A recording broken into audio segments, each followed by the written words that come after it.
when he talked about the quarterback position, he talked about how you don't want to leave a quarterback without any help.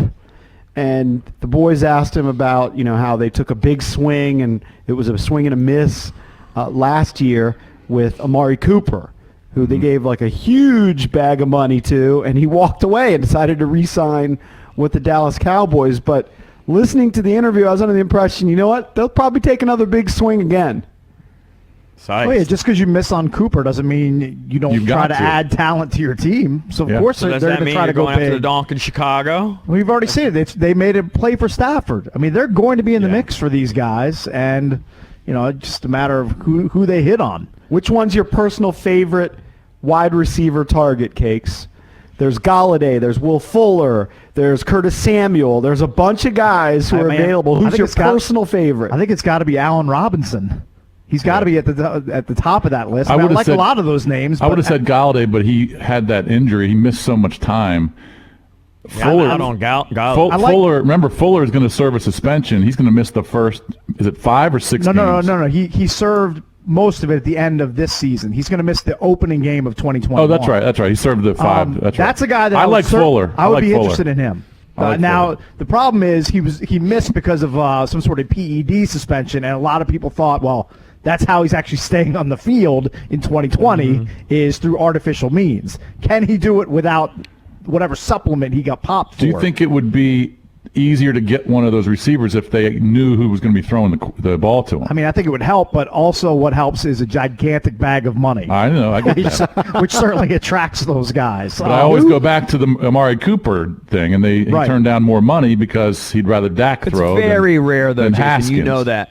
You've argued it many, many times that at the end of the day, most often money talks. But I think if you add a Robinson or a Fuller to McLaurin, and we saw what Logan Thomas did at tight end, then you're working with some pieces on offense. Who's the fastest of the bunch? Because I want to say Fuller. Samuel and Fuller. Yeah. I would be intrigued by Fuller. I'm looking at the list of the or the UFAs, the unrestricted free agents, wide receivers, and I'm looking at the guys who had long yards per reception. You know who's a sneaky play that you could probably get on the cheap? Let me guess. Had a really good year last year. I think I know who you're talking about, and I'm kind of intrigued by him too, if it's the same guy. Is it Corey Davis from Tennessee? No, I was thinking of Nelson Aguilar.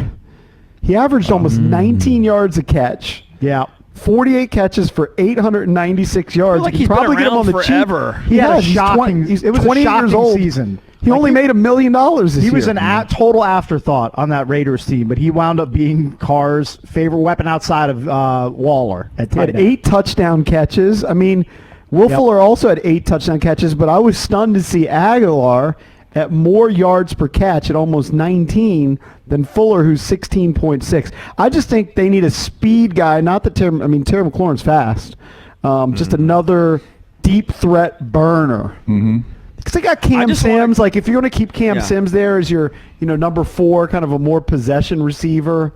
And they've got guys who can be in the slot, but I just want a burner on the outside. Well, me too. I want one that looks just like Tyreek Hill.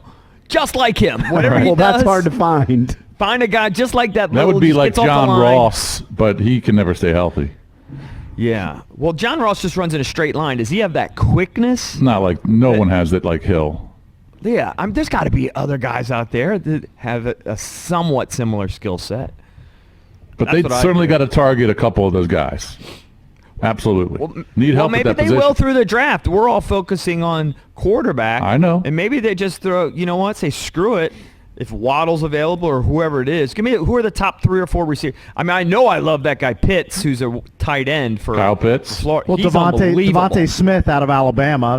That's a guy. I don't think he'll be there at 19, but Jamar Chase. But what if they move up? Would they move up to get a receiver, or that's just forbidden? Nobody does that. Yeah, I don't think they would do that. I know people don't do that, but that kid was unreal this year. That Smith. Falcons did that to get Julio. That's right. They did do that. And they got ridiculed for it too, and it ended up paying off. Right. He's a Hall of Famer. Yeah.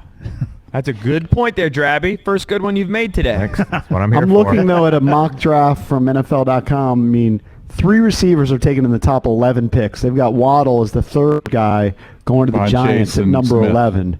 Yeah, Chase going 7 to the Lions. Where do they and have they've Pitts, got around Smith 10 to going 12? 3.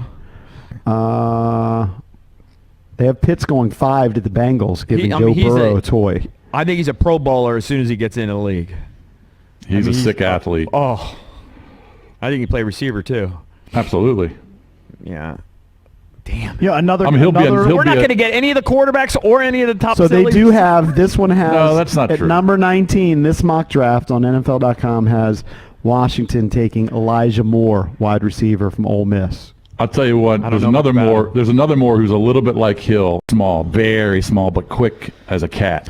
So they I could like go. that. I like they that. could go the draft, but my guess is, and, listening to Coach Rivera, I think they're going to take a swing at a wide receiver in free agency. Well, another guy- maybe it'll end up being Curtis Samuel because it's somebody that he's familiar with. Could be. Another guy that I mocked him, and as soon as I mocked him, he started putting together crazy performances, and he's a UFA coming out of Detroit this year, Marvin Jones. Yep. I mean, that guy put up some big numbers with Galladay sidelined, and he's going to get a nice payday wherever he lands. I don't know whether it's going to be here or somewhere else, but that's a guy that will probably be in the conversations in Ashburn. Hey, real quick, EB, I wanted to play this clip. I read this article on NBC Sports Washington by Ryan Homler, and it is reading between the lines, but he theorized that this quote, which we're about to play from Ron Rivera on B. Mitch and Finley yesterday, is good news for Taylor Heineke. Let's play Coach Rivera talking about the quarterback position. It's interesting because one of the thoughts that I had, going into week 5 when we made a quarterback change was, we've got to develop and grow the rest of the team. And if we're not getting the kind of play and output that we need from the most important position on the offense, how are those guys going to grow and develop, How are the receivers going to get better? How's the tight ends going to develop? How's the running game going to come together? And so you have to have an efficient person at that position. And what happened for us in Carolina was, we had Cam, we had a really good backup in Derek Anderson, and when Derek retired, it kind of caught us a little bit by surprise, and we really hadn't had the opportunity to start developing that next guy. So now, as we start putting this together, we are looking at all our options. We're looking at not just who can be the number one, but who's the number 2, and is that number 2 a guy that's going to have a chance to grow into be the number 1? I don't know because I think a lot of people think with Heineke he's limited because of his durability and that sort of thing, and he doesn't have the measurables. But he's got a flag waiver, and Scott Turner loves bringing him into every team that he's part of. Hey, Cakes. I love him. I know you do. Cakes, the receiver you didn't mention was Chris Godwin, who's also a UFA. That's right. That's correct. Yep. Hey, I just did a during the show breakdown of Elijah Moore while you guys were yammering. I might be sized. What You see like 3 clips? Well, it's a minute 44. I did a minute 44 breakdown. Very nice. You know what? Maybe we could save the official Go breakdown. watch Rondale Moore from his freshman year at Purdue.